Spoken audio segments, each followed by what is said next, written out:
입에서 뭐가 나왔어? 그거 올리덴탈 체크 가글이라 그런겨. 지금 쓰고 있는 가글 사용 후 확인해 보셨나요? 무색소, 무알콜, 무계면 활성제의 올리덴탈 체크 가글은 쉽게 나온 입안의 이물질을 눈으로 확인할 수 있습니다. 딴지마켓에서 판매 중입니다. 한글도 남보다 빨리 깨치고 참 똑똑했는데 갈수록 실력이 뒤처지는 것 같아 걱정이에요. 혹시 초등학교 교과서 본 적 있어요? 어려운 어휘가 너무 많아요. 학교에서는 어휘 개념을 하나하나 설명해 줄 시간이 정말 부족하잖아요. 그럼 어떡하죠? 내 아이의 어휘만큼은 내가 책임져야죠. 어휘 공부의 정성. 초등어휘 3천, 초등어휘 5천. 검색창에 초등어휘 3천을 쳐보세요. 자려고 누웠는데 저스툰 지루한 지하철에 저스툰 자려고 누웠는데 지루한 지하철에 클래스가 다른 재미 저스툰 클래스가 다른 재미 저스툰 웹툰 웹소설은 저스툰. 클래스가 다른 재미 저스툰 다이어트를 위한 꿀팁. 동결건조 채소와 곡물, 단백질 그리고 효소와 비타민, 미네랄로 만든 다이어트 전용 그린 스무디로 하루 한두 끼만 바꿔 드세요. 비타샵 그린 스무디 다이어트 1522-6648 1522-6648 혹은 비타샵을 검색해주세요.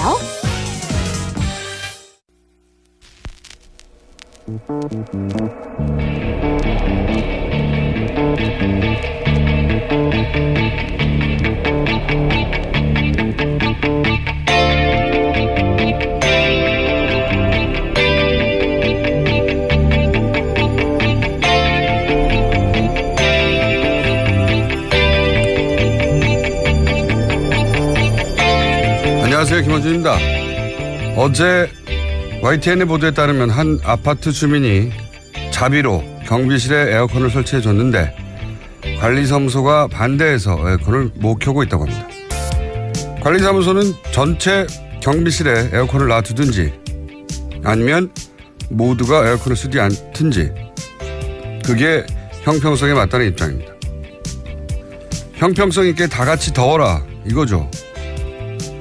형평은 그럴 때 쓰라고 있는 단어가 아닙니다. 누군가 불공정하게 특혜를 입을 때 나머지 당하는 이들을 위해 존재하는 단어지 어떻게 한 사람도 빠짐없이 다 같이 불공정하게 대우를 받자는 게 형평인가요? 그런 식으로 형평을 정의하면 관리사무소부터 에어컨을 꺼야죠. 지자체에서 복지정책을 한다니까 박근혜 정부는 다른 지자체가 그렇게 못하니까 형평에 어긋난다고 니들도 하지 말라고 했었죠. 배에 물이 들어오는데 몇 사람만 구할 수 없으니 다 죽게 그냥 둡니까? 몇 사람에도 구할 수 있으면 구하고 그리고 나머지도 어떻게든 구해야겠다고 생각하는 게 사람의 상식이죠. 폭염에 고생하는 경비 아저씨 위해서 주민이 직접 자비로 사다 준 에어컨을 형평성을 내서 켜지 못하게 하는 관리사무소를 보고 있자니 우리가 비정상적인 시대를 너무 오래 살았구나 싶습니다. 사람처럼 좀 삽시다. 김원준 생각이었습니다.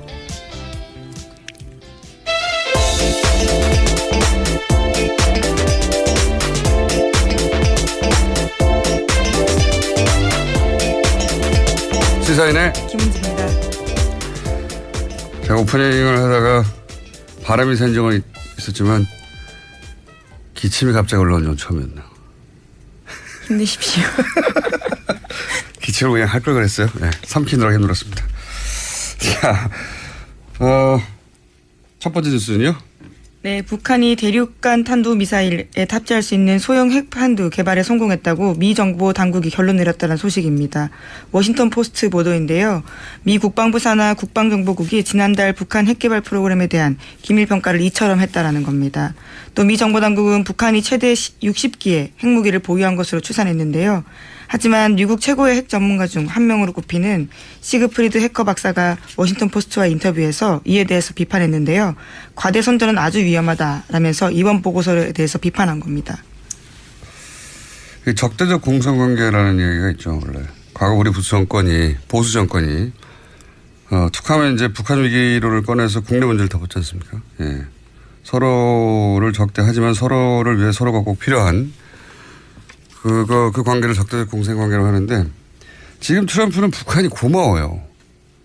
생각해 보시면 이 일이 있기 직전까지 트럼프와 관련된 모든 뉴스는 다 사위, 아들, 딸, 러시아, 탄핵 이 뉴스였어요. 다 들어갔습니다 지금. 얼마나 고맙겠습니까.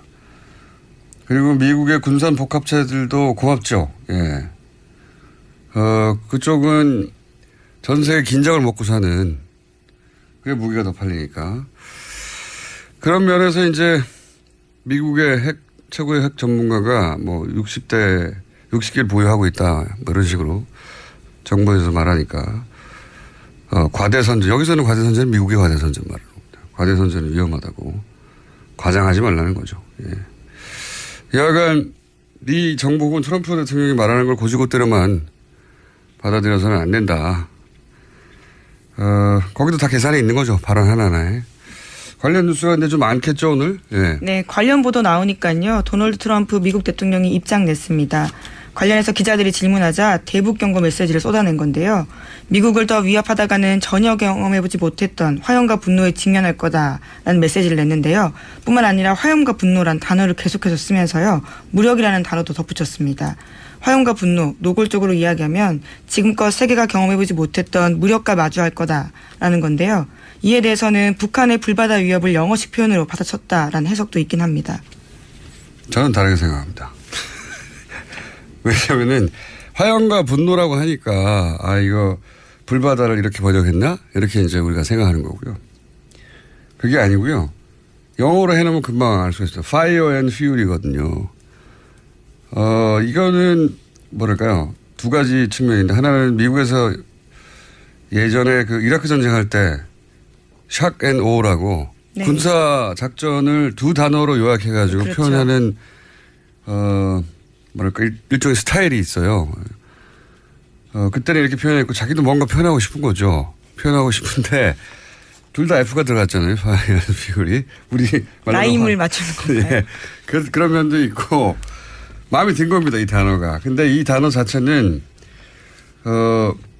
아주 유명한 우리나라에서는 이런 게임 안 하는데 미니어처 보드게임이라고 있어요. 뭐냐면은 군인을 아주 작게 만들어가지고 이렇게 낱개로 진열해서 팔고 이런 거 보신 적 있죠?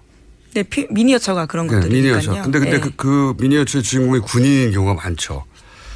그게 이제 기원이 있어요. 미니어처 보드게임이라는 게 있어요. 우리는 그런 걸 안 하는데 이렇게 보드를 놓고 군인을 작게 만들고 포도 막 만들고 기지도 만든 다음에 룰을 정합니다. 룰을 정한 다음에 자기들끼리 싸우는 거예요, 막. 그러니까 PC 게임에 오프라인 버전인 건가요? 그게 먼저 있었던 거죠. 네. 네. 그게 이제 그래서 시나리오도 막 나오고 룰집도 나오고 막 그러거든요. 아주 유명한 게임인데 그게 이름이 Fire and Fury예요. 네. 거기서 나온 것이다. 그리고 이 단어가 워낙 유명해서 이 단어로 노래도 있고 이 단어로 책 제목도 있어요. 예전에 2차 대전 때 저기 뭡니까 독일을 폭격했잖아요. 폭격기가 연합군에. 네. 그때 엄청난 폭탄을 쏟아부었는데 그 작전을 그때는 Fire and Fury라고 부르지 않았죠. 이 문구 유행하지 않았으니까. 근데 이 책을 나중에 2000년대인가 중반인가 뭐 하여튼 책을 썼는데 그때 이 제목을 따라 썼어요. Fire and Fury라고. 이 단어 자체가 대단한 게 아닙니다. 유행하는 단어예요. 그 유명한 관용구다라는 취지의 네, 근데 이제 골라낸 거죠. 멋있게. 네. 뭐 그렇게 멋있진 않습니다. 약간 예. 그렇고요. 이제 말잔치를 하고 있는 겁니다. 말하자면 제가 이 이야기를 길게 한 이유 중에 하나는 말잔치를 하고 있는 거예요. 서로. 그러면서 가장 효과적으로 머릿속에 꼭꼭 박힐 자국민에게 단어를 선택하고 있는 중인 거죠. Fire Fury 하면은 탁탁 박히는 게 있거든요. 자, 그렇고요. 다음 뉴스는요. 네, 이와 같은 트럼프 대통령 반응이 나오자요. 북한도 반응을 했습니다. 괌을 직접 공격하는 대상으로 지목한 건데요. 북한 전략군은 김정은이 결단 내리면 미사일을 임의시각에 동시다발적으로 연발적으로 시행할 거다라면서요. 미국이 일컫는 예방전쟁이라는 선택권이 미국에만 있냐라고 주장했습니다. 이 핵을 공포의 균형이라고 하는데 지금 이제 북한과 미국이 하고 있는 건 이제 존심의 균형이죠. 존심의 균형. 네. 서로. 자존심의 균형을 맞추고 있는 중입니다. 말싸움하면서. 그래서 뭐 과감히 선택된 이유는 아마도 이제 거기 사드가 있기 때문이겠죠. 동시다발로 때리겠다는 것도 사드가 이렇게 동시다발 연발로 쏘면 막을 수 있냐? 뭐 이런 도발이기도 하고.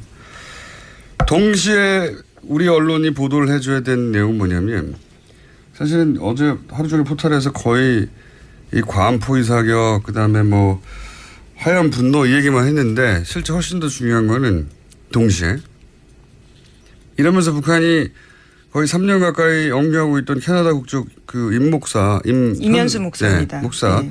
캐나다의 대북 현안이었죠. 그 임현수 목사를 갑자기 석방했어요. 갑자기. 그렇죠. 석방하겠다고 밝힌 겁니다. 네, 뜬금없이. 원래는 무기수였거든. 북한 기준으로. 예, 무기노동 교화형을 받고 있었습니다. 왜 갑자기 풀어줍니까? 네. 미사일 쏜다고 해놓고 갑자기 캐나다 바로 위 나라죠. 예.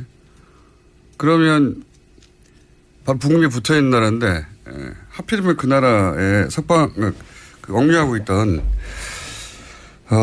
사람을 풀어준다고. 이거 캐나다에서 오랫동안 현안이라는데 꼼짝도 안 했거든요. 그리고 또 틸러슨 외무부 장관이죠. 국무부 장관입니다. 아, 국무부 장관. 우리의 외무부에 해당되는 미 국무부죠. 장관은 또 열심히 대화해야 한다고. 그렇게 이야기하고 있죠. 대화하자는 말이라고 이게 다. 예, 그런 얘기 하고 있는데 그러면 동시에 투트랙을 가고 있는데 보도는 동시에 우리도 해줘야 되거든요. 우리나라에서도. 그 미국의 의도는 이런 강경 신호와 대화 신호를 동시에 보내고 있다고. 예, 그런 해설을 해줘야 되는데 정말 전쟁이 날 것처럼 보도만 하고 있으니까 보도가 왜 이러는지 모르겠어요. 네, 뉴스공장에서 좀 더 강조해서 말씀드리겠습니다. 어제 렉스 틸러슨 미 국무부 장관이요. 그와 관련해서 입장 밝혔는데요. 괌을 포함해서 임박한 위험이 있다고 생각하지 않는다라는 겁니다. 또 북한의 오판을 막기 위해서 트럼프 대통령이 메시지 전달하고 싶었던 거다라고 해석하기도 했는데요. 트럼프 대통령은 김정은이 이해하는 언어로 강력한 메시지를 전달한 거라면서 김정은이 외교적 언어를 이해하지 못하기 때문에 저렇게 반응한다라고 이야기한 겁니다. 그러니까요.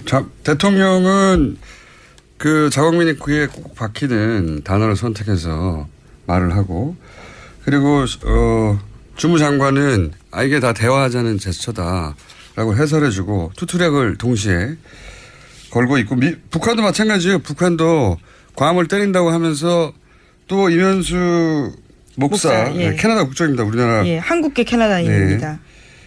네. 이 캐나다 해난이었어요. 오랫동안. 네, 2015년 1월 달에요. 나선 지역에서 평양으로 이동하다가 체포된 바 있는데 국가전복 음모 행위였습니다. 그러니까 북한에서는 굉장히 센 혐의인데 이에 대해서 무기노동 교화형 받고 복역 중이었는데 어제 조선중앙통신에서 적대 행위를 감행한 이유로 무기노동 교화형 받았던 임현수 목사를 인도주의적 견지에서 병보석했다라고 밝혔습니다. 갑자기 인도주의가 어제는 전쟁하자고 하다가 갑자기 인도주의가 왜 나옵니까? 이런 시그널이 동시에 나오는 거를 동시에 사실 해설해줘야 보도의 균형이 맞는 거죠. 왜 전쟁 난다는 보도 뭐 이렇게 많이 나오는 건지. 자, 하여튼 그런 일이 벌어지고 있습니다. 네. 그리고 말전쟁을 하고 있고요. 이 관련해서는 저희가 잠시 후에 정세 전 장관과 함께 짚어보기로 하겠습니다. 관련 뉴스가 너무 많아서 좀 길게 얘기했습니다. 하여튼 불바다 이야기 때문에 그런 단어가 나온 게 아니라는 거. 예. 말싸움 중이라는 거. 존심의 균형을 맞추고 있다는 거. 자, 다음 뉴스는요? 네, 어제 문재인 대통령은 건강보험 확대 방안을 발표했습니다.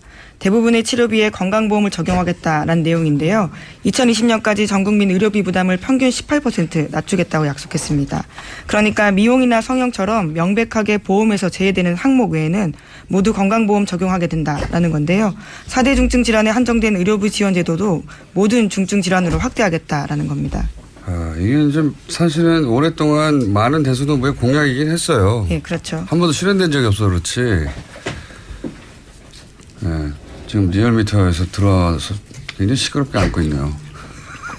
오늘 리얼미터 미니가 있거든요. 조용조용히 할 것이지 이렇게 시끄럽게 앉아서 앉으면은.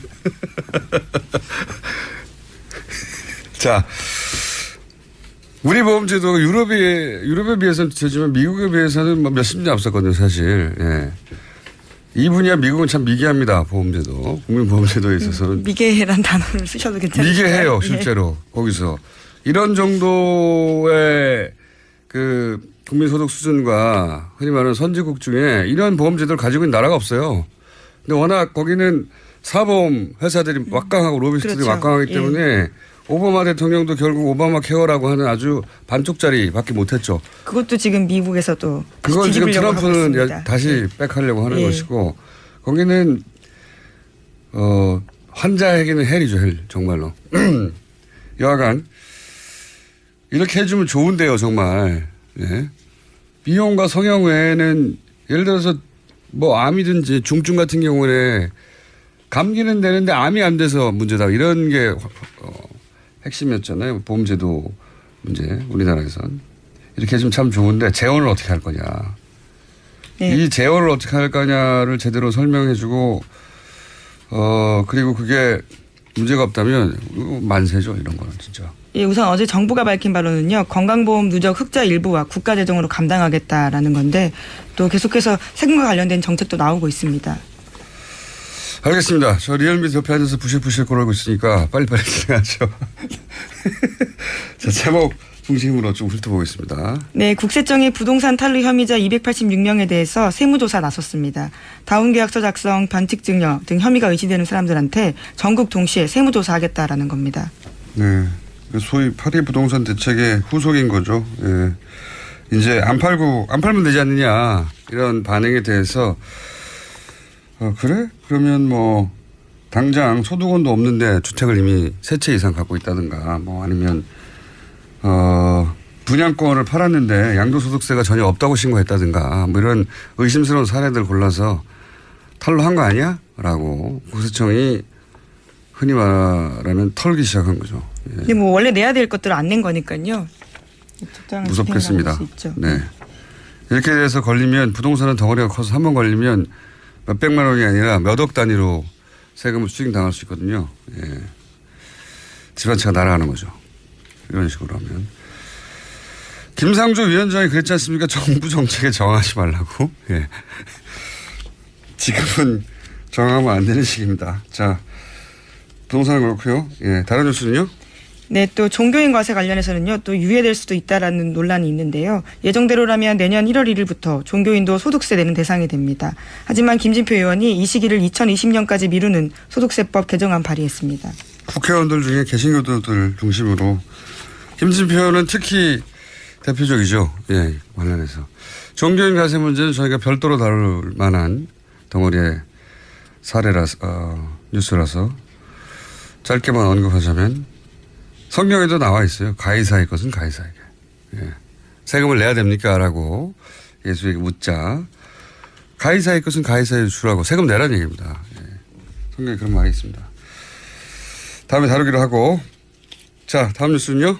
네, 검찰이 국정원의 민간인 댓글 부대 자료 공식 요청했습니다. 그래서 이번 주 중으로요, 자료가 넘어갈 것으로 보이는데요. 관련해서 특히 국정원 예산 부분에 검찰이 집중해서 보겠다라는 겁니다. 이건 의미가 있네요. 물론 뭐 예산을 국정원에 설마 다 넘기겠습니까만은 어쨌든 국정원의 예산을 들여다보는 첫 케이스가 될 수 있으니까 10분의 1만 넘긴다고 하더라도 뭐 혹은 100분의 1만 넘긴다고 하더라도 의미가 크네요. 이건. 국정원 예산은 사실은 국회의원 일부 그것도 문 닫고 비밀 발설하지 않는 전제하에 큰 덩어리로 들여다볼 수 있었을 뿐 세부적으로 들여다볼 수 없었거든요. 그러다 보니까 문제점들이 많았습니다. 불법적으로 전용되는 경우가 많아서요. 그러니까요. 자, 이제 한두 개 정도를 풀면 끝날 것 같습니다. 예. 네, 오늘 국민의당 827 전당대회 후보 등록이 시작됩니다. 오늘 11일까지 후보 등록 마감하고요. 또 이제 전당대회가 시작됩니다. 그렇군요. 여기서 안철수 후보가 대표가 되지 못하면 큰 문제죠. 예, 안철수 후보 자신에게. 국민의당에게도 큰 위기가 닥칠 수 있고. 대표가 된 이후에도 쉽지 않습니다. 제가 보기에는. 그런데 뭐 그건 저희가 걱정할 일은 아닌 것 같고요. 예. 다음 뉴스는요. 하나 정도 더 하면 끝날 것 같은데요. 예, 박지원 의원이요. 또 관련해서 폭로한 게 하나 있는데요. 19대 대선 당시에 안철수 국민의당 후보와 유승민 바른정당 후보 간에 단일화 논의가 있었다라는 겁니다. 이에 대해서 유승민 후보는요. 부인했습니다. 단일화 후보 자체가 없었다고 했습니까? 아니면 단일화 후보 단일화 후보 논의 자체가 없었냐? 아니면 논의는 있었지만 그런 말은 한 적이 없다. 그 어떤 말도 들은 적이 없고 한 적도 없다라는 겁니다. 아예. 예. 김무성 의원은 반응은요? 김무성 의원 같은 경우에는요, 자신은 관련해서 그런 말을 박 의원에게 전한 적이 전혀 없다라면서 박 의원이 자기에게 들었다면서 소개한 유승민 의원 발언은 사실무근이다라고 했습니다. 다만 만난 거는 맞는데. 그렇죠. 단일화 논의를 한 거는 맞는데 유승민 의원이 단일화 할 거면 햇빛 정책, 대북 정책을 버리고 사과해라. 예, 국민의당이 이럴 수는 없죠. 예. 그러면 자신이 탈당해 준다 이렇게 해야겠다는 겁니다. 박지원 대표는 바른정당이 그걸 요구한다면 그렇다면 내가 햇볕 정책을 추진하는 당사자라고 할 수 있는 박지원이 내가 탈당해 주겠다. 그러면 단일화 되겠느냐. 이런 말을 주고받았다는 거예요. 그때 당시에. 박지원 전 대표의 주장입니다. 물론. 예. 방송에 대고 한 이야기고요. 여기 대해서 이제 코멘트를 한 거죠. 여기서 이제 디테일한 내용들은 갑론을박하고 있는데 어쨌든 만나서 안철수 유승민의 단일화를 얘기를 했다는 것은 사실로 밝혀진 셈이네요. 예, 김무성 의원이 그에 대해서는요, 주호영 의원까지 같이 만난 적이 있다라고 밝혔습니다. 네, 한 번 만난 적이 있다라고 하는 것이고 박 전 대표는 여러 번 만났다고 하는 거 주장하고 있는 것 같은데 횟수는 중요하지 않고 단일화를 하려고 했다. 예. 알겠습니다. 박지원 대표 한번 모셔봐야 되겠네요. 자, 바로 이어서 부시럭거리는 리얼미터 권순정 시장 나오셨습니다. 안녕하십니까. 참 저희가 관련해서 박지원 원내대표는 월요일 날 잡아놨군요. 예, 이미 월요일 날 물어보기로 하겠습니다. 자, 권순정 시장님. 네, 안녕하십니까. 네, 인사드렸습니다. 자, 그러면 대통령 지지율부터 대통령 지지율 그리고 정당 지지율 짚어보겠습니다. 저희가 유일하게 주 중에 짚어보는 예, 지난주에 북한의 미사일 발사 여파 때문에 좀 빠졌죠. 이번 주에도 아주 소폭 하락세입니다. 8%포인트 소폭 하락했고요. 71.7%의 긍정평가가 나왔습니다. 부정평가는 21.5%였고요. 아시다시피 지난주 주말에 유엔 안보리 대북 제재 관련 보도가 상당히 많이 나왔습니다. 그리고 한중 외교장관 회의가 좀 무례한 측면들 때문에 논란이 많이 되었었고요. 그리고 뭐 이렇게 북한 미사일 발사하면 보통 진보 정권의 지지율이 좀 떨어지는 편입니다. 항상. 예. 그리고 월화 한 이틀 동안은 그 자유한국당을 비롯해서 바른정당, 야3당이 그 현 정부의 대북 정책에 대해서 좀 일관되게 이제 공세를 좀 취하고 있는 상황이고요. 많이는 빠지지 않았지만 소폭 하락한 이유가 바로 이제 북한 미사일 발사로 이후에 계속 이어지는 이러한 여진들 때문이 아닌가 싶고요. 반면에 수요일 날에는 일간 집계에서는 73.7%로 반등을 했습니다. 어제도 반등을 했어요. 예, 지난주 주간 집계가 72.5%였는데 지난주 주간 집계보다 높았던 거죠. 이건 아무래도 그 현 정부가 대통령이 공식적으로 사과한 거는 제가 잘 기억이 나지 않는데요. 아시다시피 가습기 살균제 피해자들을 청와대에서 모셔서 공식적인 사과를 했습니다. 이 부분들이 보도나 이제 SNS 통해서 많이 그 여론을 주목을 받았고요. 이 요인이 아닌가 싶습니다. 어쨌든 어제는 반등을 했다. 네. 네. 지난주 이어서 어쨌든 월화수 사이에 평균으로는 71.7%인데 네. 어제는 73.7%로 반등을 했다. 네, 거의 유사합니다. 예, 지금 네. 여전히 뭐 비슷하게 대우 경북이라든지 예. 60대 이상이라든지 보수층 포함해서 모든 지역, 연령, 이념 성향에서 긍정표가 아주 높거나 우세한 걸로 나타났습니다. 야당이 상대하기 참 힘들 거라고 제가 정권 초에 얘기했는데 이렇게 되면 참 상대하기 힘들어요. 이렇게 막 흔들어주면 좀 빠져주기도 하고 네. 공방에 오가야 야당에서는 이건 먹히는구나. 이렇게 하면 되는구나 싶은데 다음 주 목요일이 문재인 대통령 취임 100일째입니다. 그러니까 딱 일주일 전이죠. 그래서 100일을 전후해서 야당들 같은 경우 지지율이 많이 빠질 것이라는 언급들이 많이 나오고 있는데 지금 추세를 봤을 때는 물론 바꿨어요 최근에. 바꿨습니까? 연말로. 연말로 바꿨습니까? 네. 예, 그렇게 떨어지지는 않을 것으로 보입니다. 네. 그러니까 100일 되면 다 빠질 것이라고 정권 초연에 했었고 지난주인가요? 올해 초인가에 연말에 빠질 거라고 바뀌었어요. 예. 지금 뭐 나중에 한번 얘기될 수 있었겠지만 개혁이 여러 중첩되면서 이해관계자들이 갈리고 그러면서 빠지는 측면이 있지만 또 개혁으로 다시 지지율을 반등시키는 모습들이 요즘엔 조금씩 나오고 있습니다. 그래서 많이는 빠지지 않을 것 같습니다. 사실 이 100일 가까이 됐을 때 70% 지지율이라는 건 있을 수 없는 지지율인데 여기서 앞에 6점 바뀌어도 정권이 망하는 듯이 보일 것 같아요.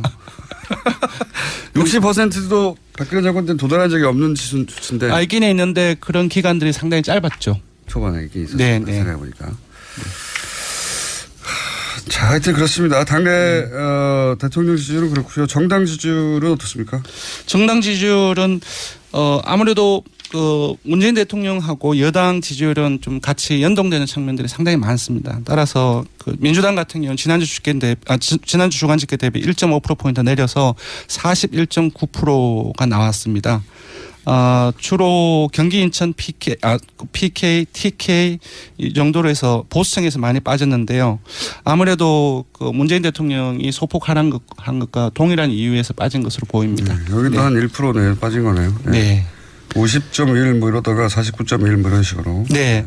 그다음에 국민의당을 한번 본다면 국민의당은 3위로 올라갔다면서요. 예, 지난주에 한 4%, 지지난주에 5%대 초반에서 지난주에 6.9%까지 올랐거든요. 지난 주말에 안철수 전 대표 당대표 출마. 예, 지난주 수요일 날에 출마 선언을 공식적으로 선언을 했고 월, 화, 수 3일 동안 지난주는 계속적으로 올랐습니다. 올랐는 원인이 뭐냐면은 19대 대선에서 안 후보에게 투표를 한 사람들 중에서 그 이전은 한 24% 정도가 국민의당을 지지했었는데 월, 화, 수 3일 지난 동안에 무려 한 39%, 40%까지 결집을 했습니다. 근데 그러니까 안철수는 지지했지만 국민의당을 따로 지지하지는 않았던.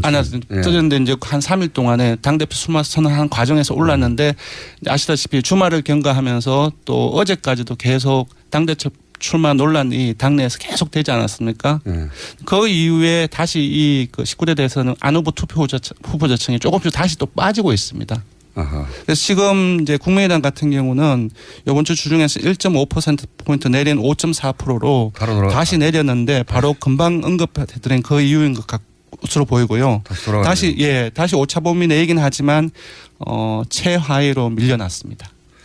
그렇기 때문에 안철수 대표의 명분이 좀 떨어지는데 본인이 나와야 지지율이 올라갈 수 있고 네네. 결집시켜서 네. 이 국면을 벗어날 수 있다고 했는데 다시 최하위가 됐네요. 네. 5.4%. 물론 이건 주중. 예, 주중입니다. 예, 주중 잠정 집계입니다. 네. 목금토 그러니까 목금토 하면 또 달라질지도 모르겠죠. 어쨌든 다시 최하위가 됐다 국민의당이. 네. 5.4%. 안철수 대표가 당대표 출마 선언하기 전의 수치로 다시 돌아왔네요. 거의. 예, 그렇습니다.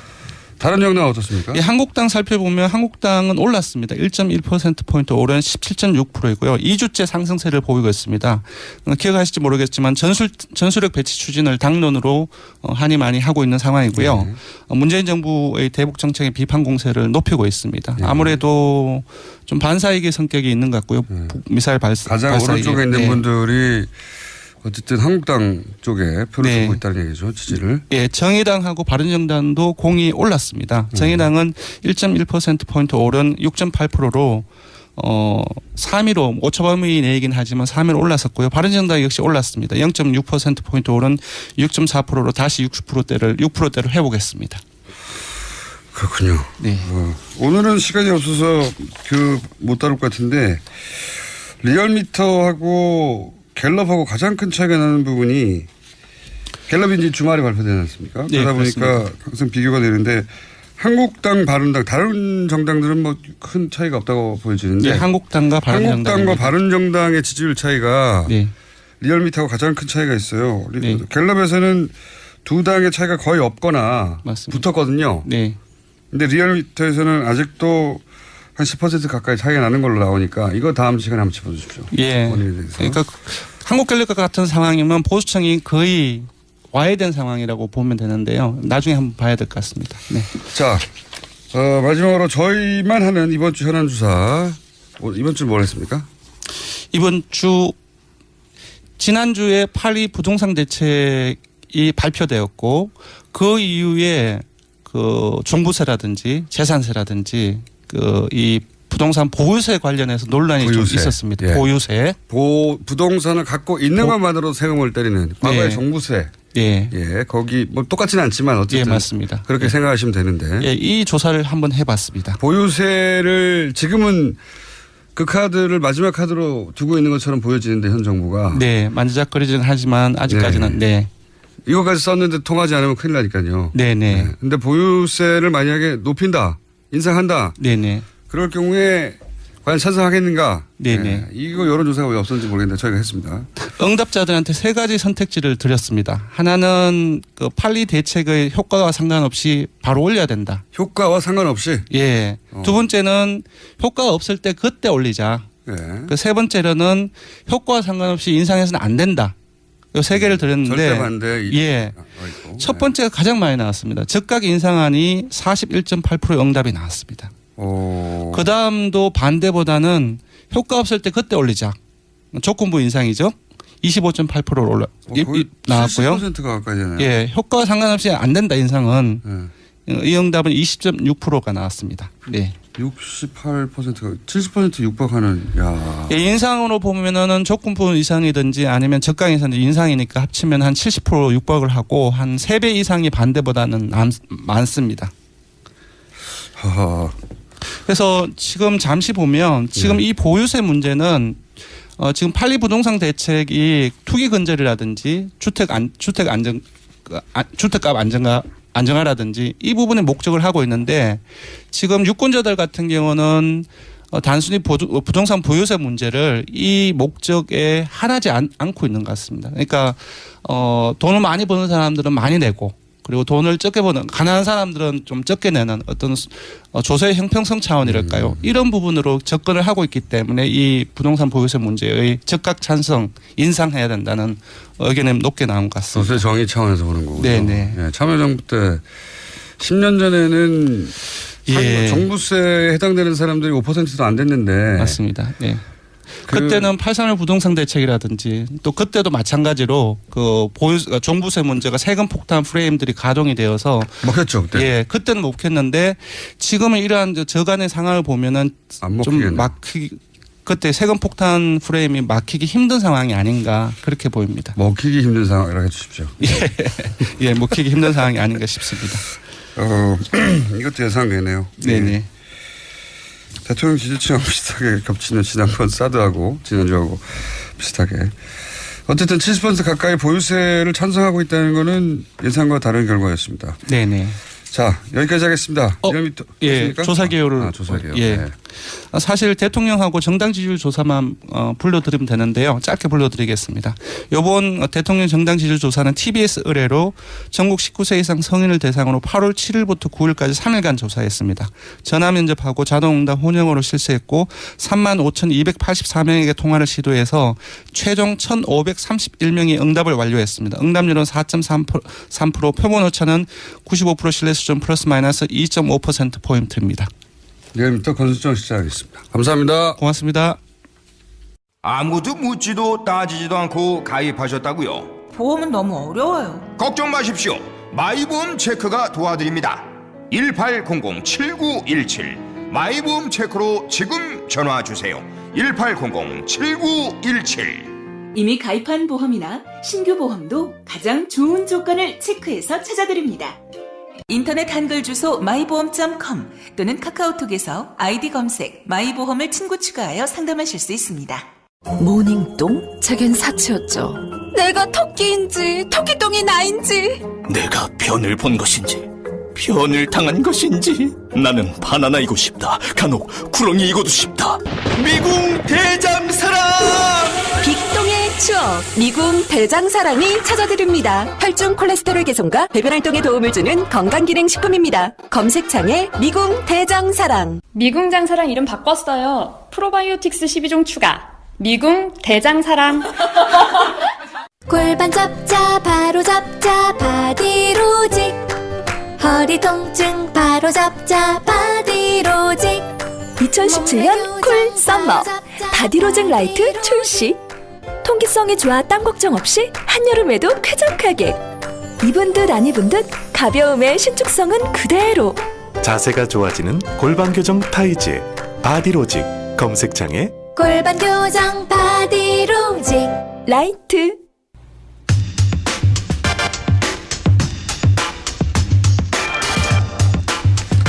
북한과 미국이 극단적인 말을 주고받고 있죠. 한반도 8월 위기설 한번 짚어보겠습니다. 정세현 전 통일부 장관 연결됐습니다. 안녕하세요, 장관님. 예, 안녕하세요. 네, 까칠하다는 말을 하지 말아달라고 네. 저희 작가한테. 까칠한 사람 아니에요. 네, 부드러운 사람을 까칠하다고 하는데요. 네, 까칠한 말을 하지 말아달라고 하는 까칠한 장관님 연결됐습니다. 네. 자, 북한이 괌을 타격하겠다 구체적으로 지명을 거론하면서 네. 그런 말도 하고 미국에서는 트럼프 대통령은 불바다는 아니었죠. 화염과 분노. 예, 뭐 네. 이런 발언도 하고 서로 아주 극단적인 말들을 주고받고 있습니다. 우선 북한이 왜 괌을 거론했을까? 그리고 실제 괌을 타격할 가능성이 있을까? 어떻게 보십니까? 북한을 오랫동안 상대하신 분으로서. 이건 말폭탄이라고 생각합니다. 왜냐하면 북한은 항상 그 사람들의 그 화법을 알고 얘기를 들어야 돼요. 이 사람들이 뭐라고 하냐면 미국의 선제 타격 기도가 드러나면 서울을 포함한 남측의 군사 지역을 불바다로 만들고 미군 기지가 있는 이 괌 이런 데를 이제 전면적으로 타격하겠다 그랬는데 미국이 자기를 치겠다는 얘기, 북한을 치겠다는 얘기를 이 사람 저 사람이 불쑥 많이 하지 않았습니까? 뭐 선제 타격, 뭐 예방 전쟁, 뭐 이런 등등이 어떤 점에서는 말로 끝나지 않고 그것이 실제로 행동을 옮겨줄 수 있다고 북한이 좀 걱정을 하지 않나는 생각이 들어요. 그러니까 그런 말을 자꾸 하다 보면은 실제로 그런 일이 벌어질 수 있다고 보고 미국이 그렇게 나온다면 우리 가만 안 있겠다. 그러면서 근데 괌 얘기를 했는데 남쪽 불바다는 그건 그냥 들어간 얘기고 괌이 이게 그 B1B라든가 B52 같은 전략 폭격기 핵무기를 싣고 다니는 그런 폭격기들 거기서 떠가지고 북한 상공 한 바퀴 돌아가는데 몇 시간 안 걸리는 그런 비행기들이 있는 폭격기들이 있는 기지 아닙니까? 그거를 공격하겠다고 그랬는데 바로 그 자리를 때리겠다는 게 아니고 그 주변을 포위 사격하겠다고 그랬어요. 그렇죠. 한 30km 정도 떨어져서. 예. 그러니까 그 도망갈 구멍은 다 열어놓고 겁을 줍니다. 그러니까 나중에 북한의 말을 지금 해석하면 미국이 선제 타격을 실제로 하려고 한다면 우리는 괌이 아니라 괌 주변 한 30km 떨어진 데를 때리겠다 이거죠. 근데 이제 30km 때리지만 이게 공해상이 될 텐데. 그런데 비행기가 어디로 지나올 줄 압니까? 그러니까 비행기가 지나갈 수 있는 공중을 둘러막고 때릴 수 있다 하는 얘기인데 실제로 미국이 선제 타격할 그 가능성도 적고 또 북한이 괌을 친다고 하더라도 바다를 둘러싸고 몇 발이나 쏘겠습니까? 미사일을. 몇 발 쏘겠죠. 수발 쏘겠죠. 그러나 그것 때문에 서로 불이 붙어가지고 전쟁으로 번질 가능성은 저는 별로 없다고 봅니다. 북한식 대응이다 이렇게 보시는 거군요. 이때까지 항상. 네, 북한식 대응이죠. 그러니까 그 사람들은 의뢰 말만 꺼내면 1000배, 100배 갚아주겠다고 그러는데 1000배, 100배 그런 얘기 두고 쓰는 말들이 있죠. 몇 개. 그건 수십 년째 그렇게 하고 있긴 합니다만. 불바다 1000배, 100배 그다음에 또 무슨 그 선별적 타격 잘 쓰는 말들이 있어요. 근데 별로 놀랄 거 없어요. 거기까지는 제가 알겠는데 워낙 오랫동안 들어와서 이 미국발 한반도 위기설이거든요. 이게 말하자면 그렇죠. 그런 얘기들도 하죠. 네, 트럼프 대통령이 직접 이제 아주 강한 발언들을 해 나가면서 미국발 위기설이라고 할 수도 있는데 미국에서 이 긴장을 더욱 높여가고 있는 이유는 뭘까요? 이런 발언으로 대통령이. 그러니까 이게 트럼프 대통령의 일종의 철학이 반영된 조치라고 봅니다. 뭐냐면 트럼프 대통령은 세게 겁을 주고 밀어붙이면은 북한 같은 나라는 결국 그 손들고 나오지 않겠는가. 일종의 뭐 장사꾼이라고 사업가적 그 흥정이죠. 세게 불러가지고 상대방이 이제 겁을 먹고 꼬리를 내도록 만들어가는 그런 그 전략인 것 같은데, 그러니까 그동안에 제도권에서 성장한 정치인들하고 좀 다른 것 같아요. 스타일이. 스타일이. 근데 그게 오히려 북한을 더 자극해가지고 북한이 그러니까 북한이 오히려 예방적 타격을 할 수 있는 그 여지를 키워가지고 책임을 그쪽으로 넘기려고 하는 전략인 것 같은데, 저는 북한이 그렇게 위험한 짓을 안 하리라고 봐요. 그 사람들 말폭탄 쏟아내다가 결정적인 순간에 싹 방향 틀어가지고 빠져나가는 데는 여러 번 보면서 참 귀신 같다 하는 생각을 많이 했었습니다만.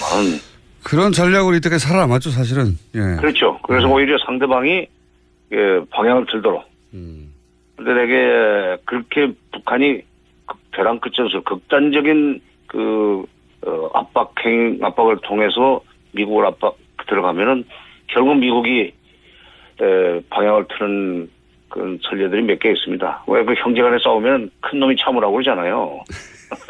네. 실제로 북한은 잃을 게 없다는 뜻이 나오면 결국은 그렇죠. 미국이 북한의 요구를 들어주는 경우가 많았죠, 오히려 지금까지는. 그리고 지금 동아시아의 현실로 봐서 6.25 때도 6.25 때 중국이 별거 없을 때도 중국이 바로 참전하지 않았어요. 예. 지금 중국은 미국 다음 가는 강대국입니다.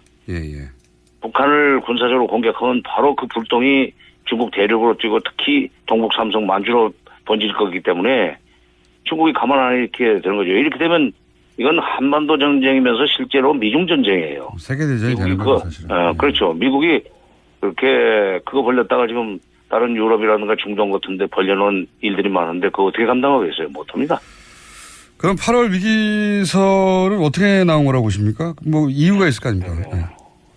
이게 4월 위기설도 있었죠, 그때. 4월 달에도 내가 다른 데서도 한번 얘기했는데 4월 달에는 그 금년도 예산이 지금 한참 심의 피크 기간일 거예요. 9월에는 결정이 돼야 됩니다. 미국 예산 심의. 예산이 10월부터, 미국은 우리는 1월부터 시작이 되지만 10월부터 예산 연도가 시작이 돼요. 네네. 9월 국회에서 이제 끝을 내야 되는데 8월이면 이제 한참 그 밀고 당기는 뭐 개수 조정도 해야 되고 하는 그런 시기 아니에요? 네네. 기술적으로. 이때 이 주한미군 또는 극동지역 또는 태평양 사령부의 예산이 깎이지 않도록 하려면 이 한반도가 위험하니까 절대로 이 부분은 손대지 말라는 그런 어떤 메시지를 보내기 위해서 나는 그 출처가 미국 내 군산복 합체 내지는 군부라고 봅니다. 미 국방부 쪽에서 핵무기 60개 있다는 얘기도 나오고 거기에 대해서 미 전문가는 과장하지 말라고 자기들끼리 싸우기도 합니다, 지금. 60개설도 마찬가지예요. 아까 조금 전에 그러니까 이게 예산 편성과 관련해서 이거 국방 예산 깎으면 미국이 당한다 하는 그 겁을 줘야만 액수가 늘어나든지 유지가 될 거기 때문에 나온 일종의 페이크 뉴스인데 우리 국민들은 미제면 다 옳다고 생각하니까 이게 문제예요, 지금. 알겠습니다. 동시에 이제 우리 언론이 크게 보도하지 않는 게 예를 들어서 캐나다 국적 임목사를 갑자기 석방한다든가 혹은 틸러슨 국무장관이 갑자기 트럼프 대통령의 이야기는 결국은 대화를 하자는 거다 이런 식으로 해석해 주지 않습니까? 예. 그러니까 이런 뉴스도 같이 봐야 되는 거 아니겠습니까, 사실은? 같이 봐야죠. 지금 캐나다 우리 교포 임목사를 병보석이라는 이유로 해서 사실상 돌려보낼 것 같은데 지난번에 원비어 사건 때문에 이 사람들이 놀래가지고 자기네 지역에서 만약 그 사람이 숨을 거두면 이 정말 복잡해지거든요. 지금 상황에서는. 의료 기술도 좋고 여러 가지 형편이 괜찮은 가족의 품 그다음에 카나다로 가서 병을 고치는 것이 낫겠다는 계산이겠지만 이거는 미국한테 보내는 메시지예요. 당신네들도 지금 이런 식으로 해결해야 될 문제들이 있지 않느냐. 그러니까 우리는 그런 식으로 당장에 좋은 자세로 다가오면은 얼마든지 대화할 용의가 있다. 그러니까 한쪽으로 선제 타격하면은 괌을 폭격하겠다, 괌 주변 바다를 폭격하겠다는 얘기를 하면서도 미국한테 빨리 우리 대화했으면 좋겠다는 소위 그 메시지라고 저는 생각합니다. 과거에도 보면 대화 직전에 가장 거친 말들이 오고 갔습니다. 보통. 그렇죠. 더위가 절정에 이르다 보면 이제 가을로 넘어가듯이. 그러니까 거친 말들을 한참 주고받아도 전쟁 나나 싶으면 대화가 시작되는. 그렇죠. 그런 과거 사례가 많이 있었는데 그런 루트를 다시 타지 않겠나 하는 짐작도 들고. 이건 어떻습니까? 뭐요? 가스하신 장관님 갑자기 튀어나오시는 뭐요?